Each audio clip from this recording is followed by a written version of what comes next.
Assalamualaikum warahmatullahi wabarakatuh. Sahabat DSH, bertemu lagi dengan kajian sahur DSH yang dilaksanakan setiap hari di bulan Ramadan bersama saya Zaki Mubarak. Hari ini kita kedatangan Bapak Yudi Widiatmoko selaku owner dari Gria Akikoh Klaten seperti itu. Selamat pagi Bapak Yudi. Selamat pagi Mas Zaki. Mas Zaki. Ya, insya Allah pada hari ini kita akan berbicara sedikit banyak tentang bagaimana sih bisnis dalam Islam itu seperti itu. Kan kita tahu bahwa banyak dari masyarakat itu ingin sekali berbisnis seperti itu. Apalagi di masa pandemi ini, secara ekonomi mungkin agak naik turun sehingga bisnis menjadi salah satu hal yang mungkin potensial lah di masa pandemi seperti itu. Sehingga bagaimana sih bisnis di dalam Islam, bagaimana memulainya, kemudian apa sih batasan-batasannya, kemudian apa rambu-rambu yang perlu diperhatikan. Pada kesempatan kali ini kita mungkin akan banyak mendengarkan dari Bapak Yudi selaku owner Gria Akikoh Klaten yang sudah malang melintang dalam dunia bisnis seperti itu. Mungkin Pak Yudi, bagaimana sih ketika kita memulai bisnis supaya kita bisa selalu selaras dengan agama Islam? Oh gitu ya. Ya, terima kasih Mas Zaki, Mas Zaki ya. Ya, alhamdulillahirobbilalamin. Bismillahirrahmanirrahim. Yang jelas dalam berbisnis, saya lebih ke memadukan antara ilmu marketing modern dengan kaidah-kaidah Islam gitu, secara syariah. Yang pertama yang selama ini saya terapkan di Gria Akikoh dan ini menjadi rujukan saya bahwa bisnis itu bukan asumsi dan intuisi tapi harus by data gitu.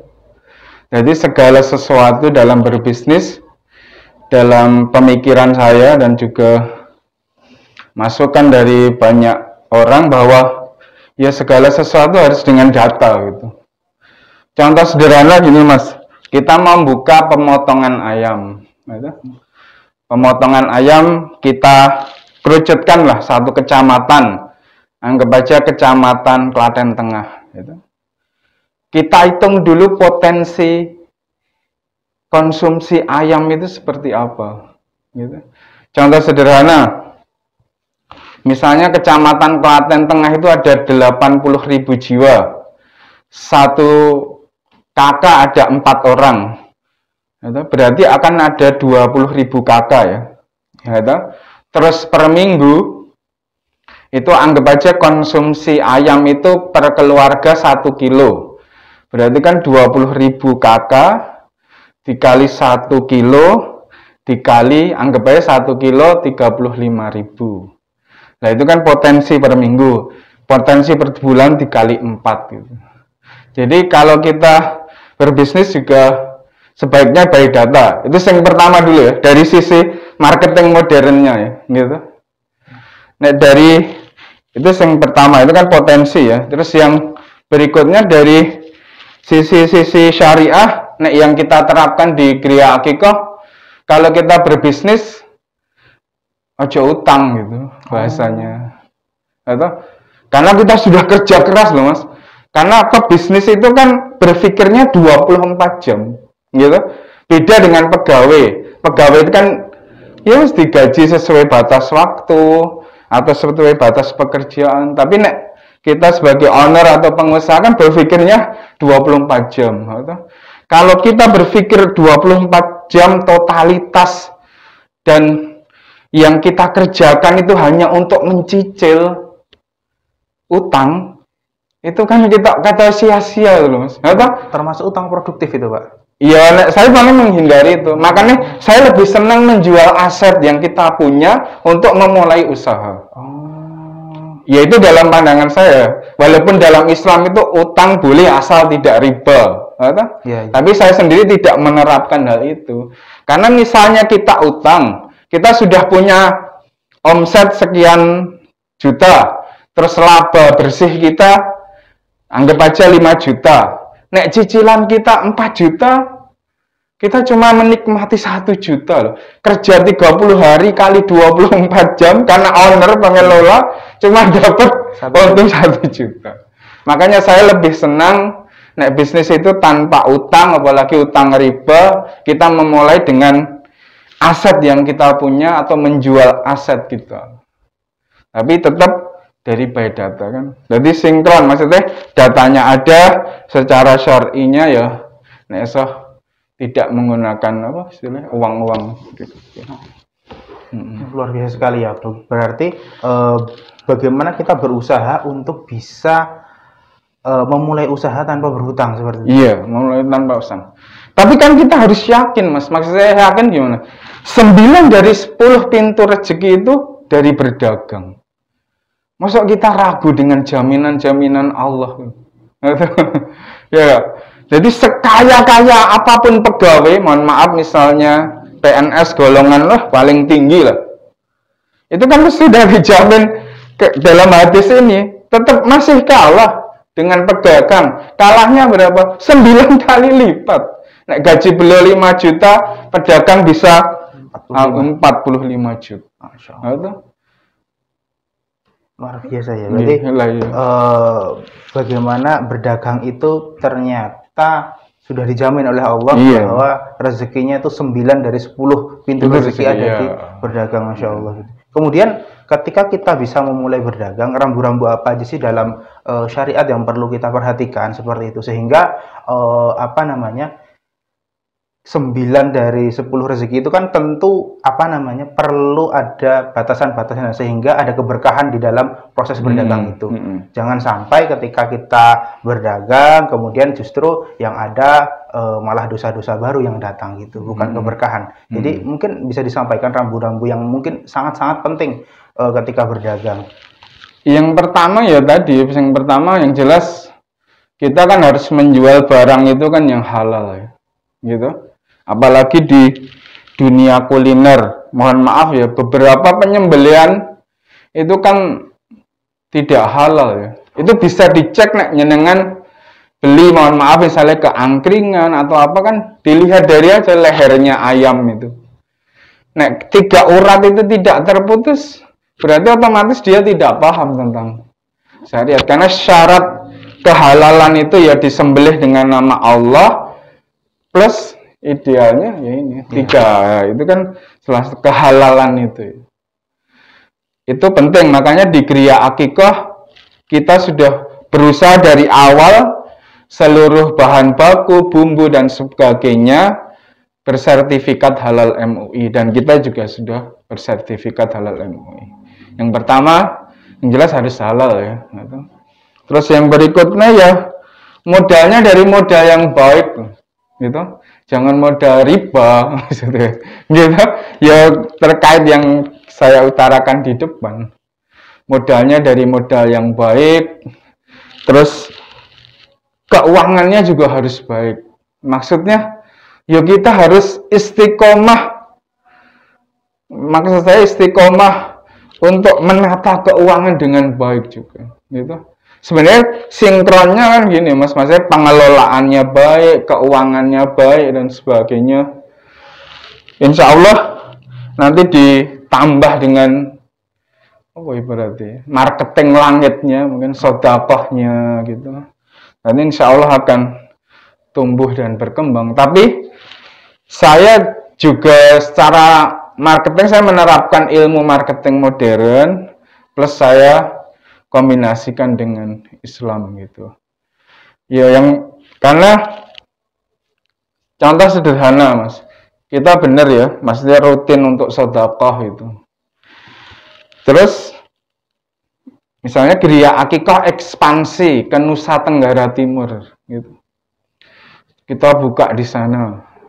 Buka Akikoh. Alasannya karena belum ada pesaing gitu.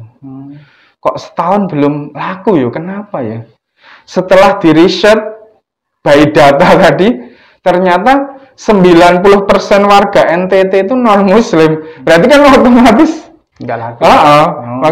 Makanya perlu saya kolaborasikan dengan ilmu marketing modern kan. By data, riset, divalidasi gitu. Jadi riset penting, menentukan pasar tadi.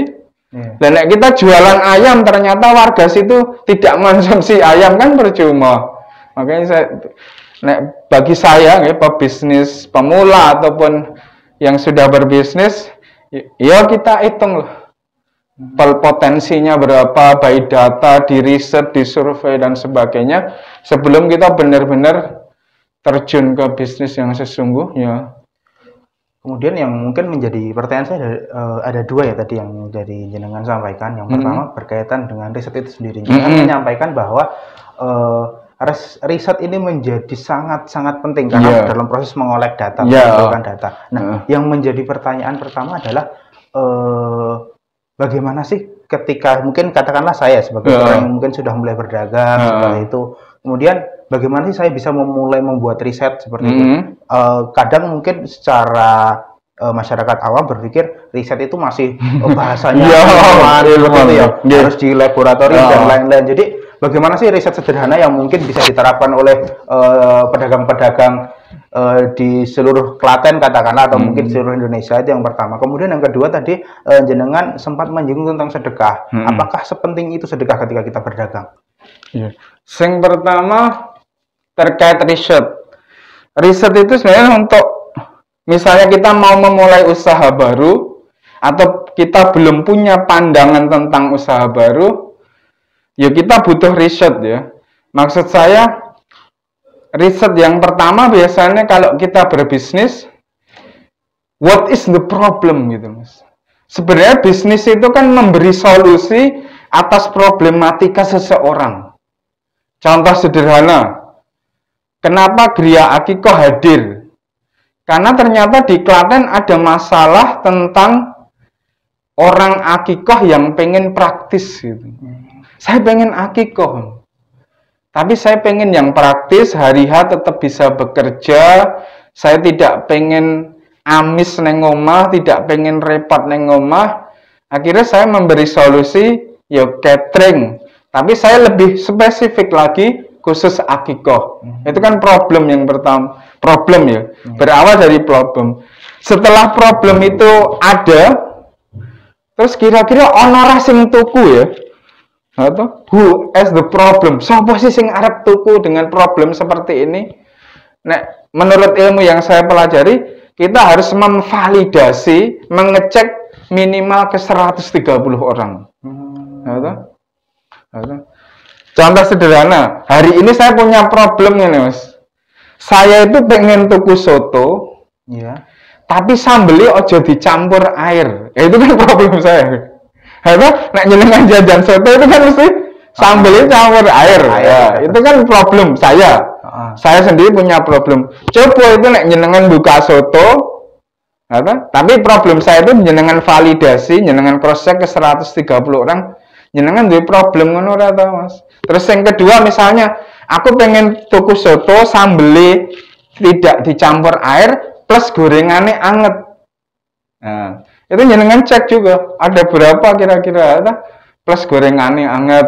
Nah, dari kan ini dua problem saya. Terus yang keempat ini tuh saya pengen jajan soto sambelnya tidak dicampur air, gorengannya anget, wedange kaya ning angkringan. Iya. Ini kan problem saya. Nek jenengan bisa memberi solusi atas problem yang saya miliki, terus jenengan validasi ke minimal 130 orang, insya Allah jenengan buka wis sangat yakin tuh. Oh problemnya Pak Yudi itu ngono kae. Problemnya oh ini. Terus nanti jenengan sampaikan, Pak saya udah buka soto ini. Problemnya kan sudah kita selesaikan, tapi kan nggak perlu vulgar gitu, tapi kan intinya orang punya problem. Gitu. Jadi dari problem itu nanti kita muncul solusi, ya wis nanti bisnis seperti itu nek saya. Jadi memang perlu ada sekitar 130 orang yang iya paling enggak 100 kita validkan untuk itu kan membuat yakin daripada kita asumsi dan intuisi loh. Kita menengok gini, wah kita gitu berpeluang ya. Yo buka ayam geprek ya ning dalan niki ketoke berpeluang. Ketoke berpeluang kenapa tidak? By data, cuma asumsi, intuisi. Ya bener 1001 orang kadang bisa sukses. Tapi nek saya enggak, saya harus by customer. Calon customer itu piye? Karena kan kita bisnis, melayani konsumen, bukan melayani intuisi kita loh. Makanya kita harus validasi ke calon konsumen. Mereka butuh enggak? Nek enggak butuh ya enggak usah.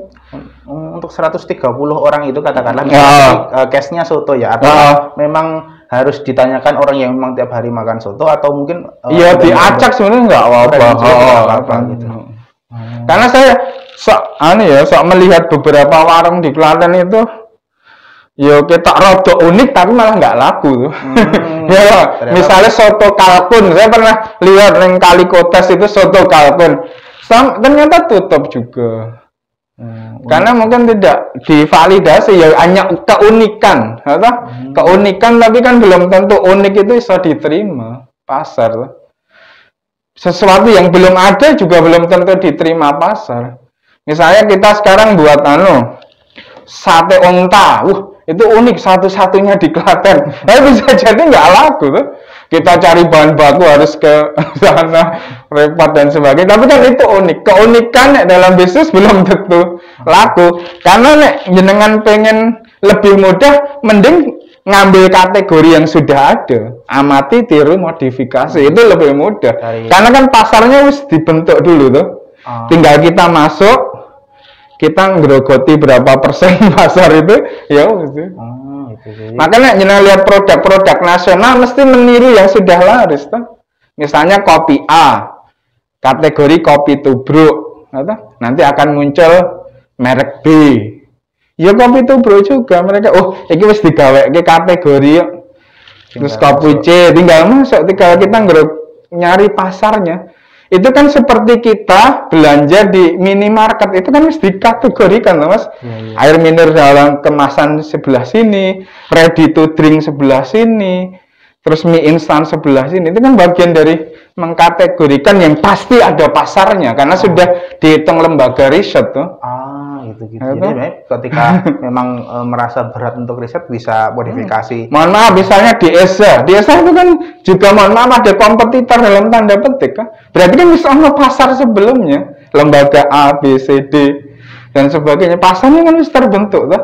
Tinggal bisa jadi donatur A pindah B, atau membagi donatur A. Aku tak kayak lembaga A sekian, B sekian dan sebagainya, harus terbentuk pasar.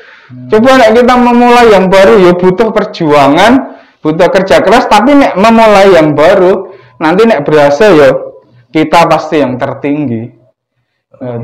Paling laris pasti kita mau memulai kategori baru. Nah, misalnya contoh, jenengan kan sok minuman kesehatan itu loh, yang warnanya biru itu. Minuman kesehatan itu kan kategori baru dalam minuman ya. Atau yang gitulah. Itu kan dia tetap leading terus karena menciptakan kategori baru dan berhasil. Yang lainnya tinggal ikut-ikut misalnya. Kemudian terkait dengan pertanyaan kedua tadi Pak, yang terkait dengan jenengan tadi sempat menyinggung masalah sedekah. Jadi seberapa penting sih sedekah? Kok sampai disinggung satu kata tadi? Biasanya kan kalau yang namanya berjualan kan, berdagang kan, ya bagaimana kita bisa mencari keuntungan sebesar-besarnya. Apakah tadi jenengan menyebutkan berdagang, bersedekah, emang sedekah memberi manfaat di situ gitu? Bukankah itu lebih ke amalan pribadi saja gitu, tidak berpengaruh ke proses bisnis atau bagaimana? Yang saya yakini, karena kita itu kan Muslim ya, maksudnya keyakinan kita, ketauhidan kita ke Allah itu kan harus luar biasa ya, sangat luar biasa. Makanya saya mengkombinasikan itu ya, sempurnakan ikhtiar. Ikhtiarnya salah satunya kan ilmu-ilmu bisnis modern itu saya maksimalkan sebagus mungkin. Terus dari sedekah itu kan sebagai pertolongan Allah itu loh. Karena kan hakikat rezeki itu kan dari Allah ya. Sudah tertakar, tidak tertukar. Kalau jatah rezeki kita masih hidup, nek wis habis ya kita akan meninggal gitu. Ya mungkin sampai hari ini saya mendirikan Gria Akikoh 6 tahun ya, dengan 15 karyawan. Secara ilmu saya menyadari sebenarnya kurang gitu. Tapi karena dengan ya pertolongan Allah lah, salah satunya dengan yang jenengan sampaikan tentang sedekah ya. Alhamdulillah hari ini Allah menolong ya saya dengan 15 karyawan dan berusaha memberi banyak manfaat ke masyarakat. Katanya khairun nas ya, anfa'uhum linnas ya. Sebaik-baik manusia itu kan yang memberi banyak manfaat ke yang lainnya. Termasuk di visi misi kita, ya insya Allah semoga lebih banyak berbagi. Oke, begitu mungkin luar biasa yang disampaikan oleh Bapak Yudi berkaitan dengan bagaimana sih pentingnya riset dalam bisnis, kemudian bagaimana mulai bisnis. Banyak hal yang bisa kita dapatkan seperti itu. Kemudian terima kasih kepada Bapak Yudi atas sama-sama. ilmunya, insya Allah bermanfaat bagi semoga saya manfaat dan bagi para penonton pemirsa sekalian seperti itu. Berkenaan dengan bersedekah, pada saat ini DSH sudah mengeluarkan QR code yang bisa digunakan oleh berbagai platform, yaitu QR code IS, KRIS gitu, yang biasa kita sebut KRIS seperti yang dilihat di meja di layar kaca jenengan gitu. Jadi jenengan menggunakan berbagai bank, menggunakan berbagai platform pembayaran seperti OVO, Gojek, kemudian Dana, kemudian bahkan BCA, Mandiri, itu bisa dengan tinggal scan saja gitu, sesuai dengan Livin Mandiri ataupun dengan BCA Mobile, seperti itu. Jadi sekali lagi terima kasih kepada Bapak Yudi Widiatmoko atas kesempatan yang disampaikan. Sama-sama. Harapannya ini bisa menjadi bermanfaat bagi kita semuanya. Amin, insya Allah. Begitu, karena sudah terdengar insat, maka kita akhiri kajian sahur DSH pada hari ini dengan alhamdulillah bersama-sama. Alhamdulillahirrabbilalamin. Al-haq wa zaqal batil innal batila kana zahuqa. Saya Zaki Mubarak. Wassalamualaikum warahmatullahi wabarakatuh. Waalaikumsalam warahmatullahi wabarakatuh.